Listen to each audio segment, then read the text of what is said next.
Добро вечер. Недела 22 часот. Јас сум Васко Евто, почитувани гледачи, а вие сте на вистинското место. Зошто? Бидејќи во наредните 45 до 50 минути и вие и јас имаме право да знаеме вистината. Вечерва анализата која ви ја ветив требаше да биде во четврток, меѓутоа во четврток имавме интервју со Владимир Куновски. Значи второ продолжение на анализата која беше почната во неделата, пред 7 дена, или како беше киднапирана шарената револуција.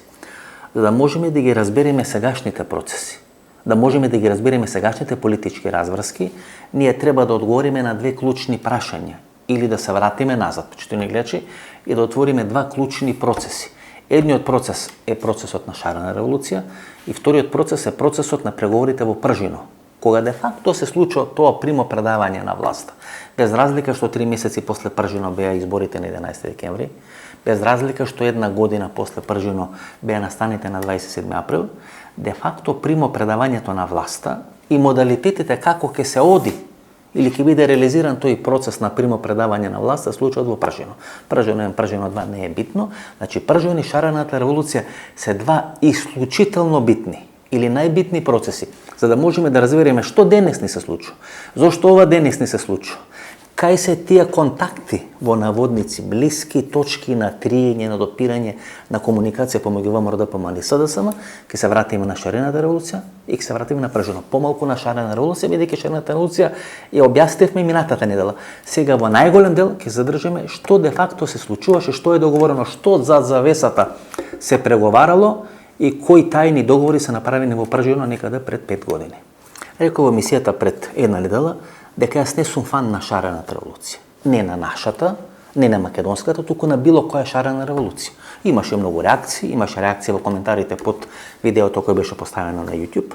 Зошто не сум фан на шарената револуција, бидејќи било неопходно за рушење на Милошевиќ, за рушење на Груевски, така натаму и така натаму.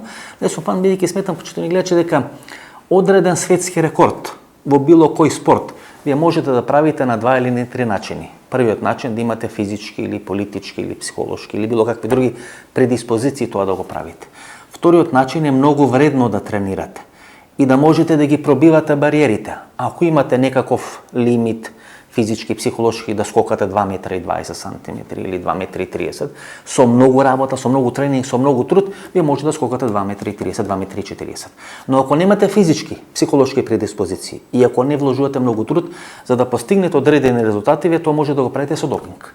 Шарените револуции и секакви други револуции всушност се политички допинг. Кога не е зрело времето за промена на политичката конјунктура, вие тоа го правите. Тоа се случи во Македонија, тоа се случи во Србија, тоа се случи на многу места во светот и де факто резултатот на сите такви промени е дека властите кои доаѓаат не се подготвени во првиот момент да владеат со полниот капацитет, да може да ја освојат власта, да јавнат власта со полниот капацитет. Затоа се влегува во еден процес на политички, безбедностни, секакви други турбуленции, не само кај нас, секаде во светот. Тоа го кажав пред 7 дена. Затоа не сум фан на шарената револуција. Меѓутоа, постоеше енергија, постоеше незадоволство. Постоја луѓе кои беа незадоволни од власта. И јас бев незадоволен од власта на Никола Груевски. Јас ги снимав емисиите за Никос Груевс. Мене ми ги забранува емисиите. Кога се пуштаа бомбите, вистината за Македонија, од сите новинари кои постојат во Република Македонија, беше пуштена мојата бомба. Беше пуштена бомбата каде што мене ми се прекинува струјата во време на траењето на емисијата на Канал 5 телевизија. Разговорот помеѓу Мартин Португер и Емил Стојменов. Таа 2015 година, кога се пуштат бомбите вистината за Македонија, јас и Зоран Заев сме на две диаметрално различни позиции. Не би рекол дека сме на непријателски страни, меѓутоа сме во еден сериозен конфликт, каде што сум јас главен критичар на политиката на Зоран Заев. Не се согласувам со перформансите на таа политика, не се согласувам со шарената револуција. Меѓутоа, не можеше се најде за нито еден новинар таков материјал како му се прекинува емисијата, како му се укинува, како брутално му се укинува, му се прекинува струја за да не биде емитувана емисијата. Значи, велам, јас бев критичар на Груевски, не бев фан на шарената револуција. Лете, таа шарена револуција крена или покрена огромна енергија. Таа енергија не можеше власта на Никола Груевски да ја стави под контрола. Не можеше да ја занемари, не можеше да ја пренебрегне таа енергија која крена или која покрена шарената револуција. Во таква ситуација ви имате две можности. Да ставите своји луѓе внатре и однатре да ја рушите шарената револуција или да искористите шарената револуција па да на бранот на шарената револуција некои луѓе кои вас би биле блиски дојдат на власт и после промената на власт, и тоа се случува, не знам, Вилмо Русковски, така натаму и така натаму.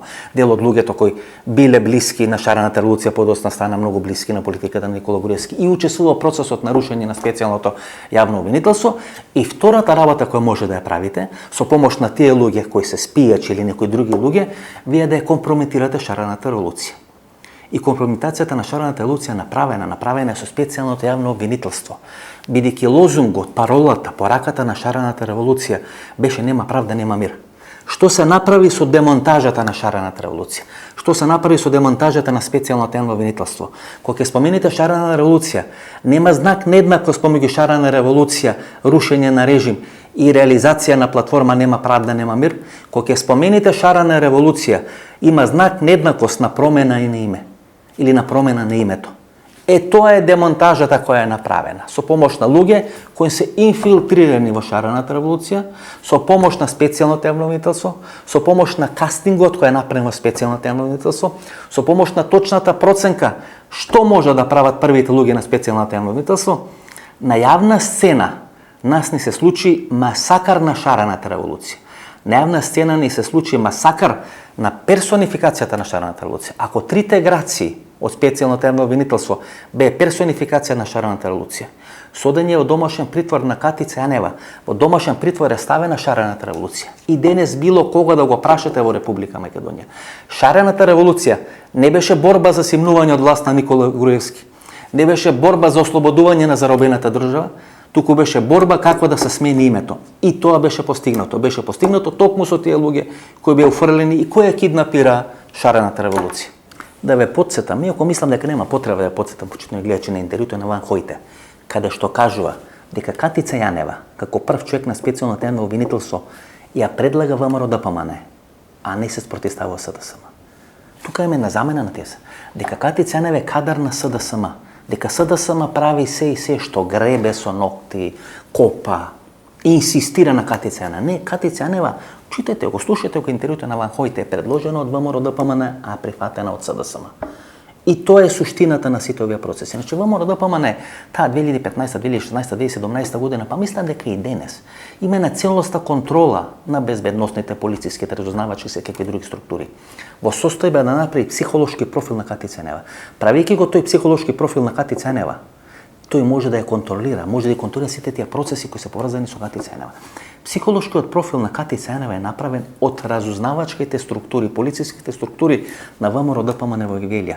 Со помош на тие разузнавачки, со помош на тие полициски структури е реализирана операцијата на бегство на Никола Бошковски, Горан Груевски во соседна Грција. Главните играчи, најблиските соработници на Сашо Мјалков во македонската државна безбедност, со помош на тие гевгелијски структури кои се се уште активни, кои се се уште во функција, кои се уште палат и гасат во Гевгелија, го реализират операција нино бегство во соседна Грција. Центарот на делување на грчките и српските разузнавачки структури, тоа е една кафана во Гевгелија, која има своја филијала во Скопје, од тамо се дојдени информациите за психолошкиот профил на Катица Јанева. Тамо е Катица Јанева среќавана, тамо е Катица Јанева гоштевана, тамо го носи Марко Зврлевски. Целата таа структура на ВМРО ДПМН, целата таа структура на ВМРО ДПМН знае за Катица Јанева. На крај Марко Зврлевски дава гаранција за Катица Јанева. Поминати се сите филтри. Кога сега ќе ви кажа дека Катица Јанева немала врска со ВМРО ДПМН, тоа исто кој јас да кажам дека немам врска со Ювентус и дека не навијам за Ювентус. Тоа не одговара на вистината. Катица Јанева има врски со ВМРО ДПМН, има врски со СДСМ. И кога се прави замена на тези, постојано се потенцира фактот дека синот на Катица Јанева бил маркетинг директор ке Боки 13. И тоа никој не го негира, тој да, навистина беше маркетинг директор ке Боки 13. Но се занемарува фактот дека синот на Катица Јанева бил адвокатски приправник во адвокатска канцеларија која е исклучително блиска не само на ВМРО ДПМН, туку на Јордан Орце Камчев. И кога вие правите реална политичка анализа, треба да го спомнете фактот дека синот на Катица Јанева, Лазар Јанев, бил и маркетинг директор на Боки 13, но бил адвокатски приправник во адвокатска канцеларија и исклучително блиска на ВМРО ДПМН и на Јордан Орце Камчев. Кога вие ќе потенцирате фактот дека Катица Јанева е во роднински врски, во сватовски врски со Саше Поцков, кој бил прв човек на СДСМ во Гевгелија, а сега е градоначелник на СДСМ во Гевгелија, и тоа е факт кој никој не го негира, треба да окажете фактот дека носителот на листа, не на последните, на предпоследните локални избори, значи во мандатот кога Кати Ценева се бира за прв човек на специјалното јавно обвинителство, значи периодот 2013-2017 година, носителот на советничката листа на ВМРО ДПМНЕ во Гевгелија е внук од сестра на починатиот маж на Кати Ценева.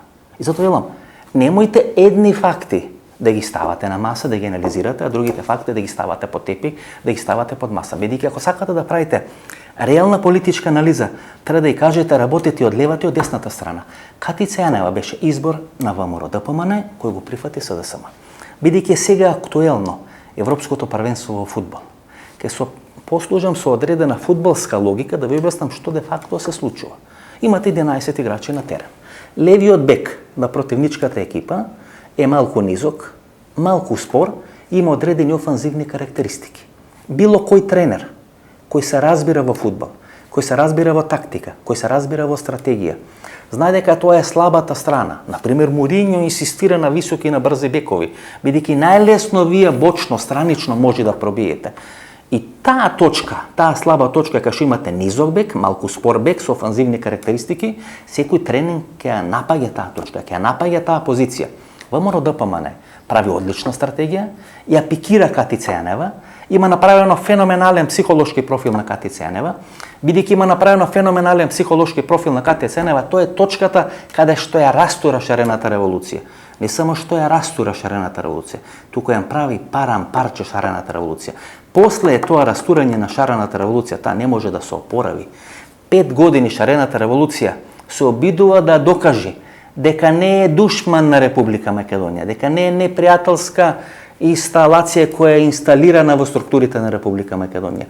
Тоа е направено со Кати Ценева. Значи избират филјан личност и ги знаат слабостите на таа личност. Знае дека професионално, финансиски, психолошки секако не може да одговори на задачата. Знае дека и лепа да рачето, знае дека има одредени процеси кои се водат против неа за одредени кривични или некакви други дела, дали во Велес, дали во Гевгелија. Точно знаат како ќе реагира, дека не е отпорна на одредени финансиски понуди, дека не е отпорна на одредени финансиски покупки, дека не е отпорна на било какви форми на раскошен живот и ја растурат Кати Ценева. Растурајќи ја Кати Ценева, растурата шарена револуција. Вие не можете 10.000 луѓе да растурите. Вие не може да денунцирате 10.000 луѓе. Вие не може да им се спротивставите на 10.000 луѓе, почитувани гледачи. Но можете од тие 10.000 луѓе да одберете еден човек. Вие полесно ќе скршите еден човек, полесно ќе денунцирате еден човек, полесно ќе пуштите во калта или ќе прутнете низ калта еден човек, отколку 10.000 луѓе на шарена револуција. Тоа се случи во Република Македонија. Со изборот на Кати Ценева, со пуштање во калта, со фрлање во калта на Кати Ценева, со пуштање во криминал или влегување во криминални води на Кати Ценева, вие криминализирате шарената револуција. И тој е магистралниот пат, тој е автопатот со 3 ленти од лева, 3 ленти од десна страна. Кога ќе го направите таквиот автопат, кога ќе ги поставите тие работи, кога ќе ги поставите процесите на таков автопат, Кати Ценева е виновна, специјалното јавно обвинителство донесено да се апса сите кои се спротивставуваат на промена на името. И всушност специјалното јавно обвинителство е инсталација која е дадена во рацете на Зоран Заев за да може да го смени името на Република Македонија, тогаш може да правите одредени козметички, хортикултурни уредувања од лева или од десна страна на автопатот или по средината на автопатот. Тоа е потребно 20 или 3 луѓе од врвот на шарената револуција да ги договорите и да ги придобиете на ваша страна. Дали тоа ќе биде Гордан Каваџиев, дали тоа ќе биде Зонко Давидовиќ. Тоа биле перјаници на шарената револуција. Им било ветено дека ќе бидат или прв човек на специјалното јавно обвинителство или ќе биде прв човек на обичното јавно обвинителство. Како што самиот Гордан Каваџиев вели, тој купил 3 одела. Ги купил тие 3 одела за да има 3 одела, ако биде избран, бидејќи му било ветено дека ќе биде избран за прв човек на специјалното јавно обвинителство. И тој е разочаран. И нормално е кога некој ќе е разочаран, бидејќи некој нешто му ветил и нешто не му има реализирано, вие да му пристапите. Да му пристапите со убави зборови, да му пристапите со ветување, да му пристапите со пари, не е битно. И тие луѓе од фронтмени или бранители на шарената револуција, фронтмени или бранители на специјалното јавно обвинителство, советници на специјалното јавно обвинителство, каде што сте ги плаќале месечно со хонорар од 20 или 30 или денари, одеднаш стануваат противници на специјално јавно обвинителство. Одеднаш стануваат противници на обичното јавно обвинителство, сте ги добиле на ваша страна. Сте им дале понуда која не можеле да одбијат. Тоа е првата фаза на денунцирање, на разглобување на цел еден процес. Втората фаза е да го направите тоа специјално јавно обвинителство нефункционално. Сега веќе се говори дека специјалното јавно обвинителство имало проект за апсење на Никола Груевски. И не им било дозволено да го реализира тој проект за апсење на Никола Груевски. И што се случува? Наместо да биде апсен Никола Груевски му е дозволено да избега од Република Македонија. Како тогаш вие ќе го градите култот и митот на шарената револуција или митот на специјалното јавно обвинителство, ако не го апси Никола Груевски? Ако човекот против кого се крева шарената револуција, наместо да заврши во затвор, ви бега од Република Македонија. И велам, тој проект на шарената револуција, односно на специјалното јавно обвинителство, да биде апсен Никола Груевски, не е реализиран. Стајане во фјока и дозволено му е на Никола Груевски да избега од Република Македонија. И на крај мора да најдете афера со која ќе ја компрометирате шарена револуција и ќе ја компрометирате специјалното јавно обвинителство. Одбрана е Лаверита, одбрана е Ларис Гајзер. Преку две линии е договаран Ларис Гајзер. Едната линија е таа кост линија, проруска линија на Змагоја Линчич во Република Словенија, и втората линија преку операцијата Стоп Сорос во Република Македонија, преку нивни инсталации во Словенија, да се стапи во контакт со Ларис Гајзер. Подоцна туку летот Јордан Роце Камчев, Никола Груевски веќе е прашање на техника, како ќе биде завршена таа операција преку Лаверита, и преку Лаверита се пуштени тие снимки. Преку Лаверита е направен финалниот удар врз специјалното јавно обвинителство и Кати Ценева. И тоа операција, тоа е мастер план, тоа е мастер операција. Како да се спаси власта која е во заминување, да уфрли своји играчи во структурите на новата власт, да може внатре да ги контролира и не само да ги контролира, туку да ги денунцира, да ги прави нефункционални и во одреден временски период кога ќе се создадат услови да ги пушти низ вода. И тоа се случи. И тоа беше реализирано. Со ставање во домашен притвор на Кати Ценева беше ставање енергијата на шарената револуција и на специјалното јавно обвинителство. Олигархијата и криминалот може да здигнат. Како може да здигнат? Така што докажа дека тие што треба да ги гонат, а тоа е Кати Ценева, е поголем криминалец од нив, дека направила многу покриминални работи од нив. И не може нешто што е криминално, што е фатено во криминал, да обвинува нешто друго на кој не им е докажан криминалот. Тоа се случи со Кати Ценева. И наместо Кати Ценева да го гони криминалот, Кати Ценева дозволи да биде корумпирана и да биде пуштена низ водот криминалот. И вториот мега проект е Пржино 1, Пржино 2, преговорите во Пржино. По втор пат во емисија и повторам, почитувани гледачи, на тие преговори околу Пржино е договорено примо предавање на власта, договорено помеѓу структури на СДСМ и структури на ВМРО ДПМН. Што ќе се случува, како ќе се случува, кој ќе биде пуштен да избега, кој ќе заврши во затвор, кој ќе биде ослободен. Единствено ова апсење на Саша Мелков и Јордан Орце Камчев излегува надвор од договореното, надвор од одредени структури и надвор од одредени магистрални правци кои се договорени со Пржино 1 и со Пржино 2, но тоа ќе анализираме идната недела. Се друго е веќе договорено. Единствено Никола Груевски не се согласува мирно да ја предаде власта. Единствено Никола Груевски не прифаќа, иако победи на изборите, тој да не биде мандатар, туку некој друг да ја формира влада. Гледате што се случува во Бугарија, Даниел Митев. Иако Бојко Борисов победува на изборите, има многу мал потенцијал за формирање на новата влада. Има многу мал политички капацитет да може да ги привлече другите политички партии, тие да бидат составен дел на некоја влада која ќе биде предводена од ГЕРБ, и го предлага Даниел Митев. Не може да формира влада. Со ден на нови избори, меѓутоа се обидува да ја менаџира на тој начин целата ситуација. Никола Груевски не се согласува, иако тој победи, иако начело на ВМРО ДПМН некој друг во име на ВМРО ДПМН да го добија мандатот од Георги Иванов и да ја формира едната македонска влада. Предпоставувате дека тоа не требаше да биде ниту Никола Тодоров, ниту Никола Поповски, туку човек кој работел, кој ги формирал, кој бил на чело на фирмите на Јордан Орце Камчев, дали во Шипковица, дали во Рачино, и преку тие фирми 2005 година беа правени оние даночни пирамиди. И тоа требаше да се случи во Република Македонија. Бидејќи тоа не се случи, се отиде на реализација на проектот 27 април, упад во македонскиот парламент, државен удар, како што сега вели Горан Живалјевиќ, на 30 километри од територијата на Србија, и така е направено примо предавањето на власт. Ако Никола Груевски се согласеше тој да не е формира идната влада, да биде формирана некоја широка влада, како што кажува сега Никола Тодоров, помеѓу СДСМ и ВМРО ДПМН, или некој друг мандатор од редовите на ВМРО ДПМН да формира влада на ВМРО ДПМН со ДУИ, ние немаше да стигнеме ниту до 27 април, ниту на било какви политички кризи. Меѓутоа, надворот Пржино 1, Пржино 2, каде што е договорено мирно примо предавање на власта, очигледно дека Никола Груевски си имал некој свој план, некоја своја траекторија, а неговиот план и неговата траекторија била следна: да не може на референдум да се изгласа промена на името, да биде расторено специјално јавно обвинителство и подоста во македонскиот парламент со помош на 8 пратеници плюс 2, 4, 6 други или 8 пратеници кои се во резерва да биде сменето името. Откога тоа така беше направено, откога Никола Груевски ги даде тие 8 пратеници за промена на името, тогаш Никола Груевски се испазари да му биде дозволено бегство од Република Македонија. Тоа се двата мега проекти. Тоа се двата магистрални проекти. Едното е шарената револуција, специјално јавно обвинителство, второто се преговорите во Пржино. Во Пржино е направен договор. Тој договор им гарантираше на Мијалков и Никола Груевски одредени бенефиции, им гарантираше и на Никола Тодоров одредени бенефиции, одредени отстапки, одредени привилегии кои ќе ги уживат иако не бидат власт во Република Македонија. Никола Груевски сметаше дека тоа не е во негова корист, дека изборниот резултат му дава за право да го модифицира Пржино 1 и Пржино 2 и тоа го направи.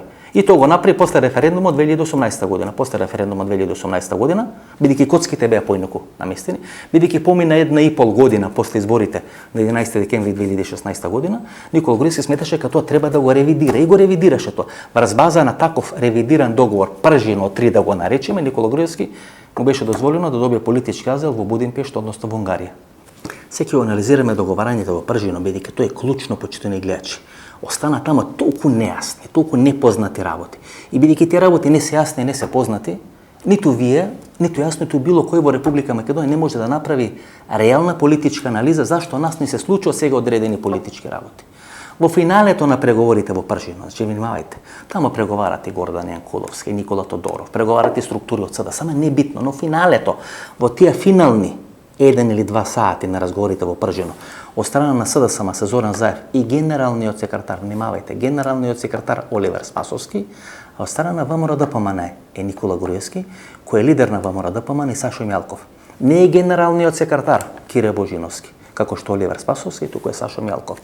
Значи четворката Зоран Заев, Оливер Спасовски, Никола Груевски и Сашо Мјалков го договарат финалето на Пржино. На тапет е ставено Министерството за внатрешни работи. Ако се сеќавате, првичната верзија, првичната варијанта беше министер за внатрешни работи да биде експертско решение. И СДСМ работи на такво експертско решение. На маса се ставени две имиња. Првото име е Тито Беличанец, го предлага Оливер Спасовски. Тито Беличанец, кој е вице-премиер во последната комунистичка влада во Република Македонија, во владата на Глигорија Гоговски, кој е најблизок соработник на Глигорија Гоговски и најблизок соработник на веќе покојниот Љубисав Иванов Дзинго, дали во Тетекс, дали во Тетекс банка, дали во осигурителна полиса. Имат и бизнис и политички секакви други релации. И второто решение е актуелниот прв човек на Агенцијата за национална безбедност, Виктор Димовски.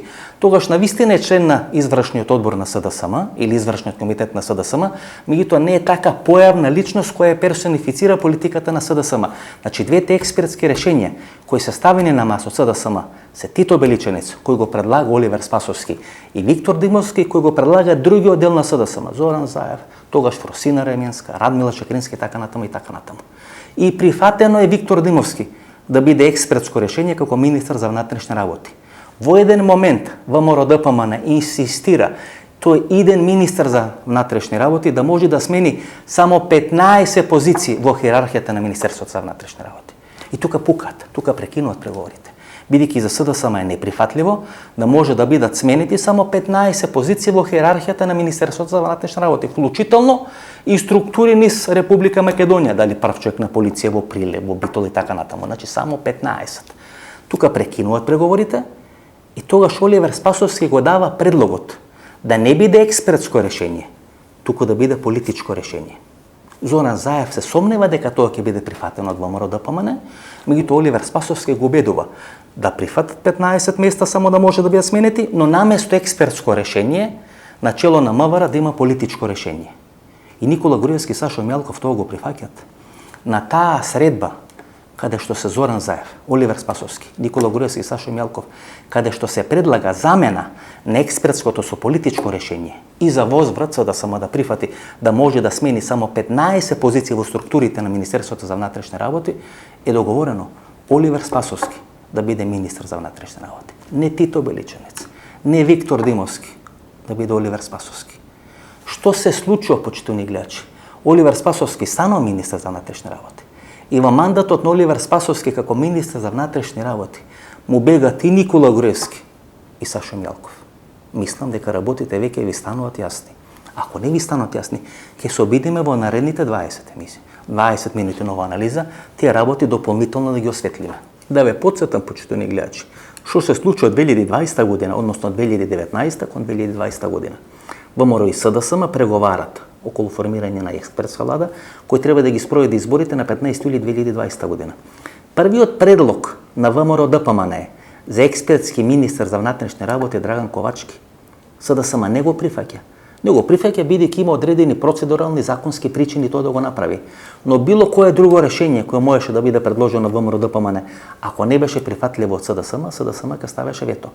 Го прифаќа Наке Ќулев, бидејќи точно знае што може да направи Наке Ќулев. Го прифаќа Наке Ќулев и Наке Ќулев со правење или со неправење, со начинот на делување, всушност има возможи на СДСМ да победат на изборите на 15 јули. Но ВМРО ДПМН тоа не го направи. ВМРО ДПМН го прифати Оливер Спасовски, го прифати Никола Груевски и Сашо Мелков и како што реков, и Никола Груевски и Сашо Мелков му избегаа на Оливер Спасовски. Знаете ли само кој се бунеше против изборот на Оливер Спасовски за технички министер за внатрешни работи? Тоа беше Никола Тодоров, кој исто така учествуваше во процесот на преговори во Пржано. Меѓутоа Никола Тодоров секогаш учествува како спотер во одредени процеси, секогаш кој Никола Груевски сака да ги скрие трагите, да скрие што сака да направи. Никола Тодоров учествуваше во тој процес на преговори во Пржано и се спротивстави на изборот на Оливер Спасовски и веројатно направи договор со Оливер Спасовски, бидејќи денес никој не го чепка Никола Тодоров. Одредени набавки на лабораториска и медицинска опрема кои не се знаат кај имат завршено, може завршува во некои приватни клиники. Може тие приватни клиники сега ја финансират ВМРО ДПМН. Може би тие приватни клиники сега финансират рушење на владата на Зоран Заев. Меѓутоа, може би е постигнат таков джентлменски договор Никола Тодоров да не се спротивстава понатаму на изборот на Оливер Спасовски за прв човек на Министерството за внатрешни работи, а за возврат Оливер Спасовски да му вети на Никола Тодоров дека нема да го гони или дека нема да биде санкциониран. Може е направен таков договор, може би да не е направен таков договор. Меѓутоа тоа што се случи изминатите 5 години нас не покажува ниту е санкциониран Никола Тодоров, ниту пак Никола Тодоров продолжи да се буни против изборот на Оливер Спасовски за прв човек на Министерството за внатрешни работи. Тоа се случува во Пржино 1 и тоа се случува во Пржино 2. Кога ќе говориме за Никола Тодоров. И таму имате одредена косудбашка структура. Тодор Хаджисанков. Секој кој се разбира во функционирањето на македонските служби знае кој е Тодор Хаджисанков. И кој јас ќе ви кажам Тодор Хаджисанков, тоа е одредена структура, или како викат разузнавачите во Република Македонија, тој има уапсено многу повеќе ВМРО-вци отколку што има уапсено, не знам, Тошо Шкартов или другите структури кои се сметат за легенди на македонското разузнавање. И тоа се Валкани тајалишта на Пржино 1, тоа се Валкани тајалишта на Пржино 2. Таму е направен договор и тој договор се реализира до денешен ден. Врз база на тој договор избегаа и Никола Груевски и Сашо Мелков. И сега, почитувани гледачи, сетете се на сите политички анализи кои сум ги правил за СДСМ изминатите 12 или 15 месеци и на сите анализи во кои јас ви кажано дека најпоценет политичар во Република Македонија е Оливер Спасовски, министерот за внатрешни работи Оливер Спасовски. Неговата политичка кариера добива нагорна линија 2001 година. Таа 2001 година Оливер Спасовски ги прави клучните политички контакти, ги прави клучните политички договори и врз база на тие клучни контакти и политички договори добива ветер во грбот и почна да прави својата политичка кариера. Толку е силен што може да му се спротивстави на Бранко Црнковски. 2003-2004 година, кога Бранко Црнковски се уште прв човек на Социјалдемократскиот сојуз, пред да биде избран на функцијата председател на Република Македонија, се случува голема раскол во општинската организација на СДСМ во Куманово. Оливер Спасовски е секретар на СДСМ во Куманово. Тој е сменет, не само што е сменет од функцијата секретар на СДСМ во Куманово, туку е исклучено членство во СДСМ, дури со доаѓање на Владо Бучковски за прв човек на СДСМ, тоа е 2005 година. Оливер Спасовски е вратен, не е вратен како обичаен, туку е вратен како организационен секретар на СДСМ. Тој е причината за конфликт помеѓу Владо Бучковски и Бранко Црнковски. Врз база на тој конфликт да бидат смирени тогашниот премиер и председател на државата, кој потекнат од СДСМ, направена е одредена средба за помирување во ловиштето Јасен, кај што се присутни Бранко Црнковски, Владо Бучковски, Наташа Савова, министерката за надворешни работи Илинка Митрева тогаш, Радмила Шекерински и Хари Костов. И главната забелешка на Бранко Царенковски за Владо Бучковски беше како може да ги враќа кадрите, не само да ги враќа како обични членови, туку да ги враќа на клучни позиции во СДСМ како Оливер Спасовски, кои претходно од Бранко Царенковски не само што се сменети, туку се исклучени од членство во партијата. Да почитувани гледачи, да направиме една штих проба. Да ви речем да наброите 3 работи кои ги знаете за Оливер Спасовски. Освен дека е роден во Куманово, каде има завршено основно, каде има завршено средно и каде има завршено високо образование. До пред една година не пишуваше каде има завршено основно и средно образование. Има многу шпекулации дека има завршено средно теолошко. Не пишува на сајтот на Министерството за внатрешни работи. Не е ни битно, почитувани гледачи.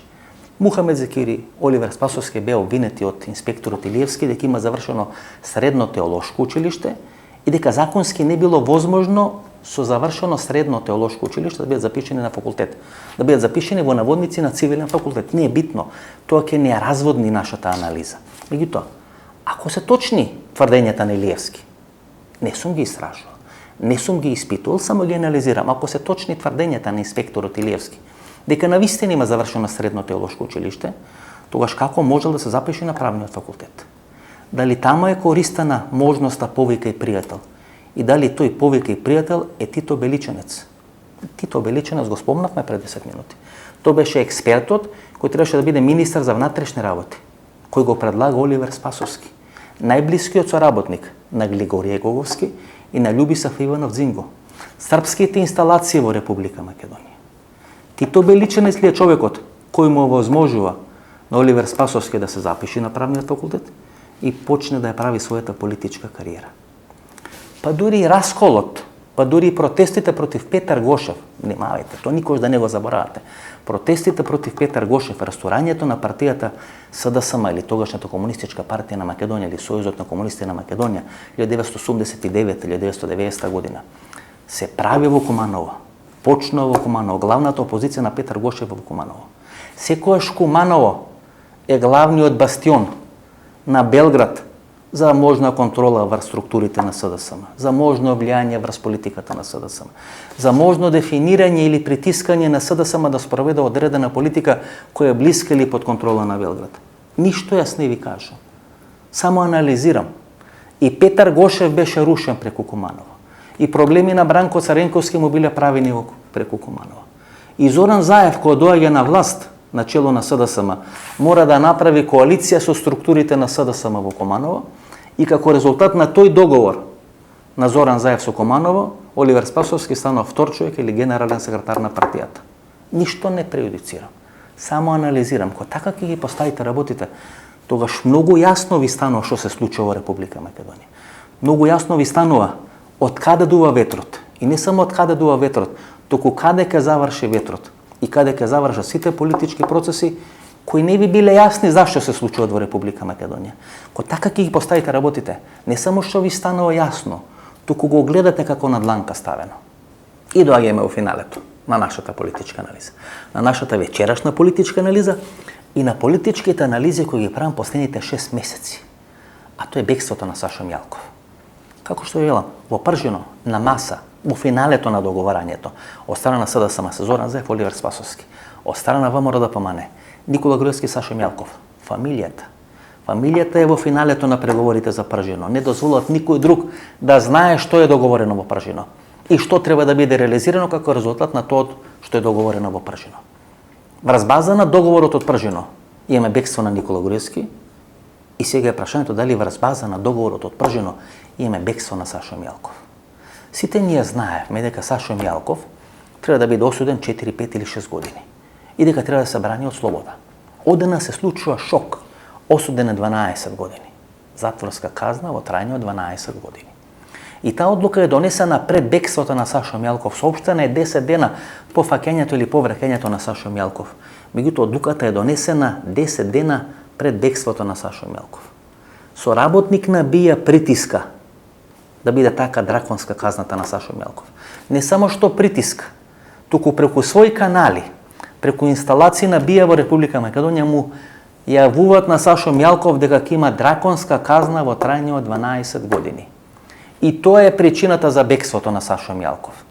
Во емисиите кои имам снимано или анализите кои имам правено пред 3 месеци, имаме 3 емисии на таа тема, имам направено одредена анализа дека цело време на неговото бегство Сашо Мјалков се наоѓа во комплексот на куќи на Водно. Тие се куќи во некој сопствено в Мексико или некоја компанија која има седиште на Кајмански острови или на Девствени острови, на некои каналски држави кај што се тие офшор безцарински слободни зони кај што не се плаќаат даноци. Не е битен ни сопственикот, не е битен ни газда, тоа е комплекс на куќи кои се меѓусебно поврзани. Дали со подземни, дали со надземни тунели. Меѓутоа сите кои ги знаат тие куќи, знаат дека од една во друга куќа вие можете да влезете, можете да се криете и не може полицијата да ве најде. Бидејќи полицијата нема налог за претраз во сите куќи. Како ќе влегува во една куќа, вие може да се криете во друга куќа. И тоа го прави Сашо Мјалков. И одреден временски период, додека полицијата врши истрага на неговата куќа, тој се крие во некој од соседните куќи. По завршување на претресот, по повлекувањето на полицијата, се случува операција за која сега добивам информации. Ова е втората фаза на истрагата. Ако првата фаза на истрагата била дека Сашо Мјалков цело време е во Скопје и се крие во една од тие куќи на падините на планината Водно, сегашната втора фаза на истрагата мене ми кажува дека Сашо Мјалков може би ја има напуштено територијата на Република Македонија. И сега е битно нели да се направи анализа и да се каже како Сашо Мјалков ја има напуштено територијата на Република Македонија. Со помош на возило со дипломатски регистарски таблички, кој припаѓа на одредена амбасада или одреден конзулат на држава која потекнува од составот на поранешниот Советски сојуз, Сашо Мјалков де факто ја напушта територијата на Република Македонија. Тоа се анализите кои ги правиме последните 2 или 3 недели. Сашо Мјалков со помош на тоа дипломатско возило ја напушта територијата на Република Македонија и завршува во Белград. Се крева огромна бука, се прават халабоки пресконференции на Зоран Заев, Министерството, министр за правда, министр за внатрешни работи на Република Македонија, така натаму. И Сашо Мјалков треба да биде вратен во Република Македонија.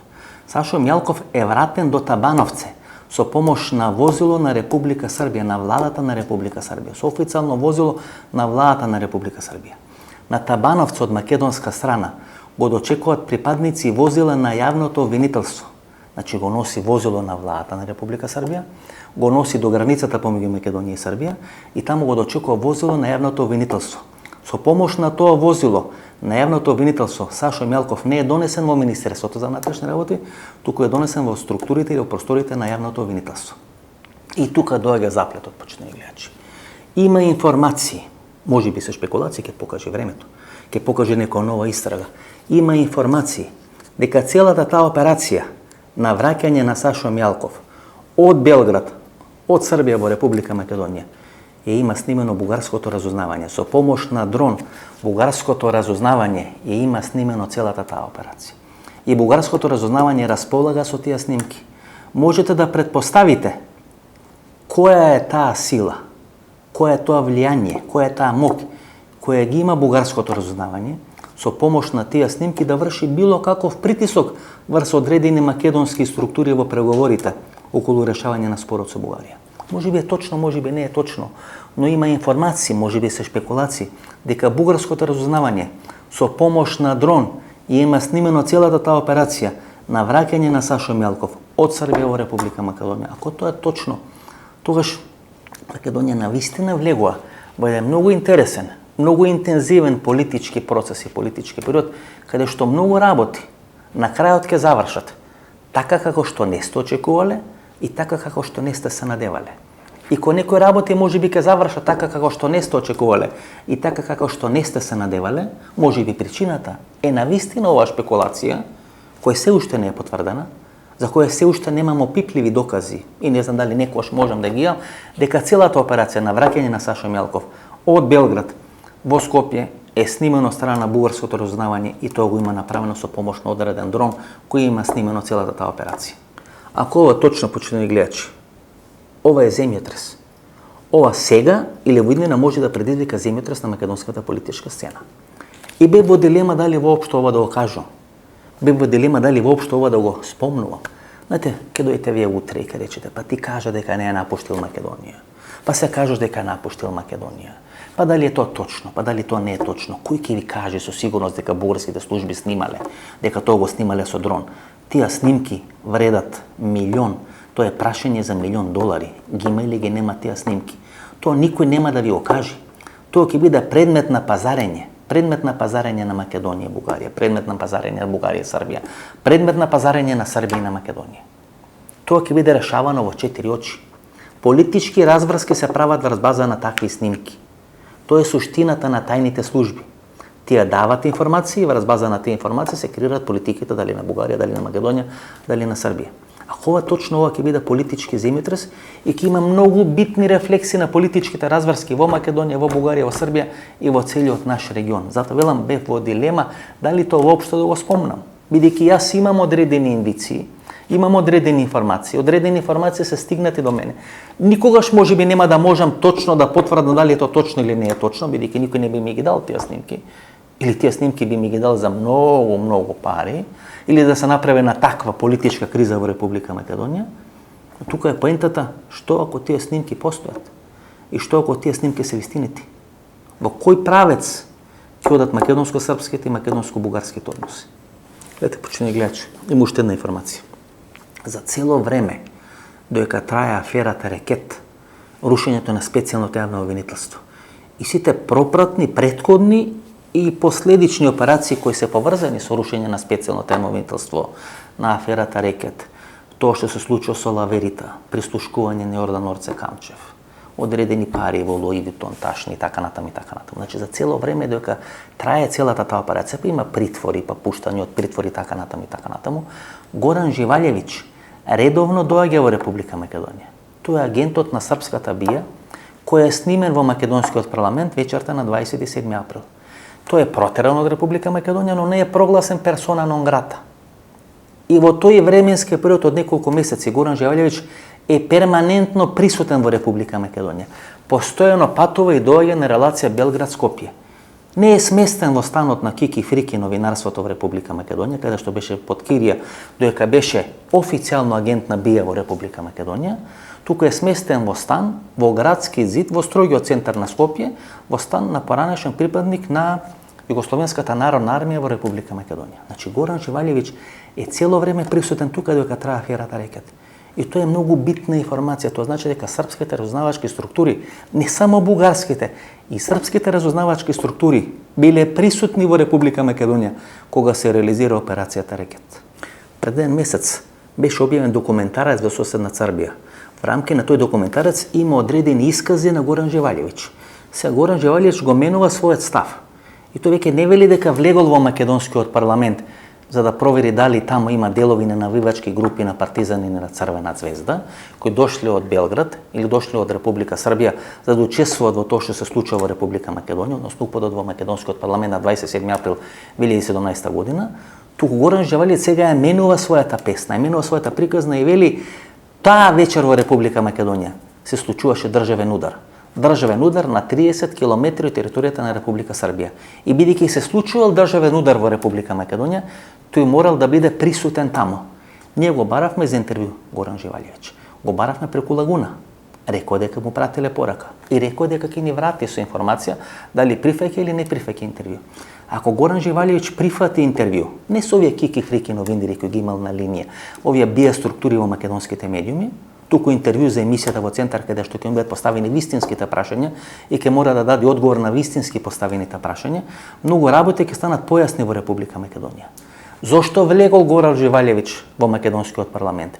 Дали на вистина за да провери дали таму има навивачки групи, дали на вистина за да провери дали се случува државен удар во Република Македонија, или пак идниот директор на македонската државна безбедност, кој бил начело на втората управа, а тоа се странски служби во Република Македонија, кој бил соработник со Горан Живалјевиќ, го пратил тамо Горан Живалјевиќ, како што вели Фросина Ременска, за да ги покрие трагите, дека во македонскиот парламент вечерта на 27 април 2017 година имало припадници на македонското разузнавање, дека Горан Живалјевиќ е пратен тамо за да биде оправдано присуството на македонското разузнавање вечерта на 27 април во македонскиот парламент.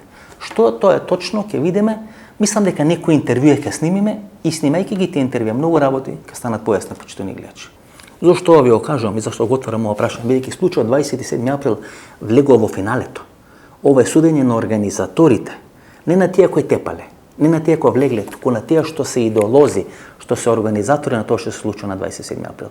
Во четвртокот Вилма Русковска ги имаше завршните зборови, утре или во вторник завршните зборови ќе ги има одбраната во случај со 27 април. Затоа се отвора тој случај, тој е клучниот случај, гледате. Сашо Мјалков во затвор, односно во притвор, Јордан Орце Камчев во притвор. На Никола Груевски му ќе се случува две судења. Едно судење за 27 април и некаде на 15 или 16 јули судење за плацевите на Водно. Знаете, кога вие сте осудени на 2, 3, 5, 10, 12 години, сте во една фаза, сте во една ситуација. А во друга фаза и друга ситуација сте, ако ви се најавува дека ќе бидете судени. Сега има пресуди за Мјалков, има пресуди за Никола Груевски и се најавуваат пресуди за Јордан Орце Камчев. Сосема поинаква конјунктурата. Тогаш тие луѓе се донесени до зид, тие луѓе нема што да изгубат. Тие луѓе мора да се борат. И бидејќи мора да се борат, во наредниот период треба да очекуваме или фронтална битка, каде што на една страна ќе биде власта, на друга страна ќе бидат овие структури кои сакаат да се спасат, или пазарање на овие структури со власта врз база на одредени снимки. Може би таа снимка на бугарското разузнавање, каде што е снимено примопредавањето или враќањето на Сашо Мјалков, може да има битно влијање на политичките разврски во Република Македонија. Сега влегуваме во финалите, почитувани гледачи. Сега се е ставено на маса. Сега на маса се ставени повеќе глави, метафорички кажано. На маса се ставени повеќе судбини. На маса се ставени повеќе политички разврски. Не чека попис, имаме второ бугарско вето, имаме избори во Бугарија, имаме локални избори во Република Македонија. Многу крупни зверки и многу крупни играчи се ставени во домашен притвор, многу крупни играчи и многу крупни зверки се ставени во притвор во Шуторица. И влегуваме во финалето. По тоа финале ќе биде или покојник или полковник. Некој ќе добие се, некој ќе изгуби се. Може би ќе биде направен компромис, но и тој компромис што ќе биде направен ќе биде краткорочен компромис. Бидејќи тука се замешани многу крупни структури, многу крупни играчи од Белград, од Србија, од Софија, од Бугарија, Скопје, Република Македонија. И врз база на тој триаголник, тој бермудски триаголник сега во Република Македонија, ќе се прекршуваат многу работи. Знаете, ако вие анализирате бугарската позиција, бугарската позиција се или 70 или 80 или 100 години беше да го инкорпорира овој македонски дел во состав на бугарската држава, да ја ребугаризира Република Македонија. Со својата политика бугарите прават се да не дојде до ребугаризација на овој дел на, како што тие велат, бугарската држава, односно источна Бугарија да биде споена кон бугарската матица. И тука се поставува прашањето зошто бугарите водат така погрешна политика. Бидејќи бугарите имат една мегали или една голема и една мала идеја. Големата идеја е да биде формирана Сан-Стефанска Бугарија и во рамки на таа Сан-Стефанска Бугарија составен дел да биде Република Македонија. И втората мала идеја, ако не може да биде реализирана Сан-Стефанска Бугарија, да не постои Република Македонија. Република Македонија да биде составен дел на некоја Југословенска федерација. Значи да не биде независна држава. Ако веќе не може да биде составен дел на Бугарија, тогаш бугарите ќе направат се Република Македонија да не постои како држава. И тоа ќе се политичките разврски. Тие политички разврски ќе ги анализираме дали наредната, дали понаредната недела. Зашто? Бидејќи ви имате право да знаете вистината, ова беше емисијата во Центар, почитувани гледачи, некаде 47 минути, многу работи кажавме. Многу работи кажавме од кој боли глава. Може би министерот за внатрешни работи ќе се наљути. Тој е многу опасен човек. Располага со големи структури, располага со голема мок. Ние кажавме многу. Ја осветливме неговата улога во многу процеси. Кажавме работи за него кои до сега никој ги нема кажано. Се надам дека нема да има реваншизам од страна на министерот за внатрешни работи. Министре, имате покана. Кога ќе бидете расположени, можеме да направиме интервју. Можеме да дебатираме за сите отворени прашања. Можеме да ги отвориме сите отворени прашања, сите дилеми. Јавност има право да знае вистината. Ова беше емисијата во Центар, јас сум Васко Ефтов, почитувани гледачи. Се гледаме четврток во 22 часот. До четврток 22 часот. Пријатно вечер, Македонијо, каде и да си.